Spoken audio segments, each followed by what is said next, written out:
جس کی بیوی پردہ نہیں نہ کرتی اس کی نماز اسے کوئی فائدہ نہیں دے. جس کی بچیاں بازاروں میں ننگے منہ پھرتی ہیں نا، جتنے مرضی آج کر لیں، صبح قیامت اس سے پوچھا جائے. اس لیے کہ گھر میں دین نافذ کرنا بزرگ کی ذمہ داری ہے. عورتیں پردہ کریں، با پردہ رہیں. اعلیٰ حضرت فاضل بریلوی رحمۃ اللہ علیہ نے ایک پیر کو دیکھا تھا جو عورتوں کے بیچ بے پردہ بیٹھا تھا. وہ کہنے لگا، آپ نے فرمایا یہ کیا کر رہے ہو؟ کہنے لگے جی یہ بیٹیوں کی طرح ہوتی ہیں. فرمایا بیٹیاں تو نہیں نہ ہوتی. اس نے کہا جی بیٹیوں کی طرح. تو اعلیٰ حضرت فرمانے لگے نبی کی بیویوں کو قرآن نے مومنوں کی مائیں کہا ہے.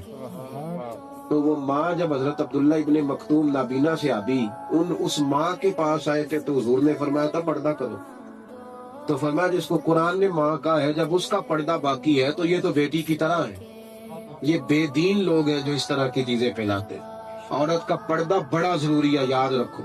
عورت با پردہ رہے گی. ویسے بھی جو قیمتی چیزیں ہوتی ہیں نا، قیمتی چیزیں وہ سڑکوں پہ نہیں ہوتی. 10 تولے سونا جس کے گھر میں پڑا ہو وہ چوک میں لے کے آتا ہے. کیوں؟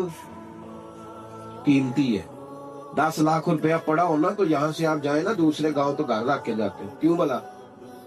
قیمتی ہے. تو اسلام کہتا ہے کہ جو کلمہ پڑھنے والی بیٹیاں بہنیں ہیں وہ قیمتی ہیں. تو قیمتی چیزیں باہر نہیں ہوتی. اور ویسے بھی ہر چیز کو غلاف نہیں چڑھتا، صرف بیت اللہ کو چڑھتا ہے. ہر کتاب کو نہیں چڑھتا، صرف قرآن پاک کو چڑھتا ہے. ہر بیوی پردہ نہیں کرتی، صرف نبی پاک کا کلمہ پڑھنے والی کرتی ہے. پردہ بڑا ضروری ہے.